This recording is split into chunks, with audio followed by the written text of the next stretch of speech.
নৃসিংহপুর মধ্য কলোনিতে ফুল তুলতে গিয়ে অপমানিত হয়ে আত্মঘাতী হওয়া মহিলার পরিবারের সাথে দেখা সোমবার তার বাড়ি গেলেন জাতীয় মহিলা কমিশনের সদস্য অর্চনা মজুমদার। সঙ্গে ছিলেন রানাঘাট লোকসভা সাংসদ জগন্নাথ সরকার সহ শান্তিপুর পঞ্চায়েত সমিতির সভাপতি নৃপেন মণ্ডল ও একাধিক বিজেপি নেতাকর্মী।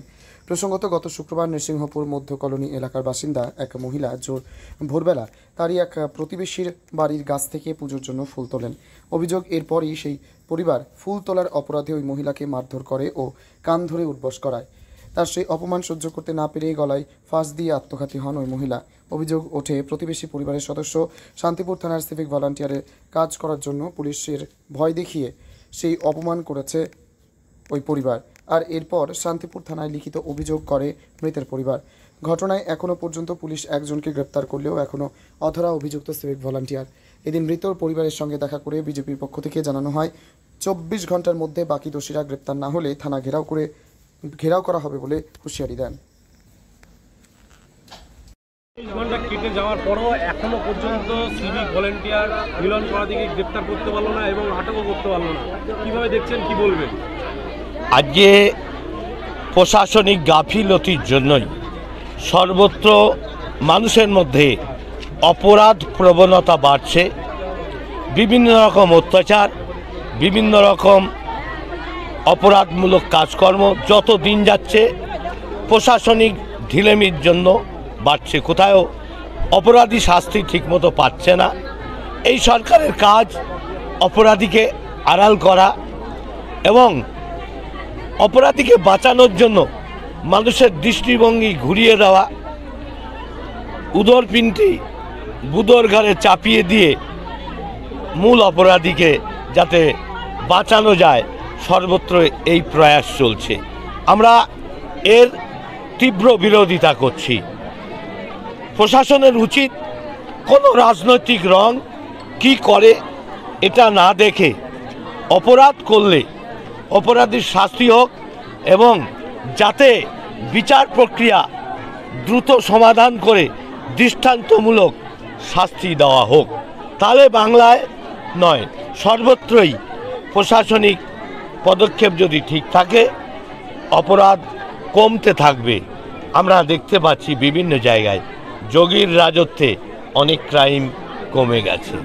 এই কারণেই সেখানে সঠিক বিচার, সঠিক অ্যাকশান নেওয়া হয় বলেই কমে গেছে। দাদা, আর একটা অভিযোগ করছে এলাকার সাধারণ মানুষ যে তড়িঘড়ি মৃতদেহ নিয়ে চলে যাওয়া হয় পুলিশের তরফ থেকে। এটা কিভাবে দেখছেন? একই ব্যাপার। এখানে ক্রাইমকে বাঁচানোর জন্য, ক্রিমিনালকে বাঁচানোর জন্য এগুলো পুলিশের চটজলদি প্রয়াস। পেছনে টাকার খেলা থাকতে পারে, অর্থাৎ দুর্নীতি যখন বাসা বাঁধে টাকার বিনিময়ে অনেক কিছু হয়। দেখা যাচ্ছে অনেক ক্ষেত্রে পোস্টমর্টম রিপোর্ট পর্যন্ত প্রেসার ক্রিয়েট করে পাল্টে দেওয়া হচ্ছে। এরকম ঘটনা বাংলায় ঘটছে। আমরা অভয়ের ক্ষেত্রে দেখেছি যে সেই সত্যকে চাপা দেওয়ার জন্য, অপরাধীদের বাঁচানোর জন্য রাতারাতি বুলডোজার চালিয়ে সেখানে যেখানে অপরাধ চলেছিল সেখানে সমস্ত চিহ্ন নিশ্চিহ্ন করার জন্য সরকারি পক্ষ থেকেই প্রয়াস করা হয়েছে। এখানেও সেই যে যাকে মারা গেছে তাকে সঠিক পোস্টমর্টম বা ছবি মানুষ যাতে না করতে পারে তড়িঘড়ি করে পুলিশ তাকে নিয়ে চলে গেছে এবং মূল অপরাধী যাদের নামে এফআইআর তারা ঘুরে বেড়াচ্ছে আর তার অন্য কাউকে ধরে এটাকে হালকা করার ব্যবস্থা হচ্ছে। এখানেই মানুষের ক্ষোভ বাড়ছে। সাধারণ মানুষ এর বিরুদ্ধে তারা সরব হচ্ছে। তাদের বক্তব্য অপরাধীর বিচার হোক, দল মত নির্বিশেষে অপরাধী তার শাস্তি হোক, এটাই তাদের দাবি। আর এই দাবি আমাদেরও। সিভিক ভলান্টিয়ারকে পুলিশ এখনো পর্যন্ত ধরেনি বা ধরতে চায়নি। এটা তো আমার মনে হচ্ছে পুলিশ ইচ্ছাকৃত এটা ধরছে না। মূল যে অভিযোগ দৃষ্টিভঙ্গি ঘোরানোর জন্য এটা করা হচ্ছে। আত্মহত্যায় প্ররোচনা দেওয়ার মামলা রুজু করা হয়েছে। যেখানে পরিবার বলছে হত্যা করা হয়েছে, সেখানে অন্য কোনো ধারা না দিয়ে আত্মহত্যা প্ররোচনা দেওয়া। আমার প্রশ্ন এটাই, পুলিশ কি করে জানলে যে এটা প্ররোচনা দেওয়া? অভিযোগকারিনী বা অভিযোগকারী তারা বলছে তাকে মেরে ফেলে ঝুলিয়ে দেওয়া হয়েছে, পুলিশ বলছে আত্মহত্যা। সর্বত্র বাংলায় একই জিনিস দেখা যাচ্ছে যে যেভাবে লাশটা ঝুলছে পুরোপুরি নয়, তার মাটিতে পা রয়েছে, ওইভাবে কেউ গলায় দড়ি দিয়ে আত্মহত্যা করে না। এসপি আগেই বলে দিচ্ছেন এটা আত্মহত্যা, হত্যা নয়। অর্থাৎ সেই ধারা এখানে একই চলছে, পুলিশ একইভাবে আত্মহত্যার মামলা রুজু করছেন। এটাই পুলিশের অপরাধ। ক্রাইম পুলিশই করছে, পুলিশের কারণেই বাংলার ক্রাইম বাড়ছে এবং এর মূল দায়ী পুলিশ মন্ত্রী।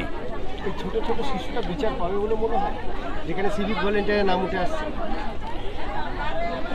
এদের যে ভূমিকা, তাদের যে চালচরণ, তাদের যে কাজকর্ম দেখে মনে হচ্ছে পাবে বলে মনে হয় না। তবে আমরা এই ব্যাপারে বিচার বিভাগীয় তদন্ত বা সিবিআই তদন্ত হওয়া উচিত অপরাধীকে বাঁচানোর জন্য। আর এই অপরাধ চাপা দেওয়ার জন্য যদি কেউ চেষ্টা করে থাকে, তার কঠোরতম শাস্তি হওয়া উচিত।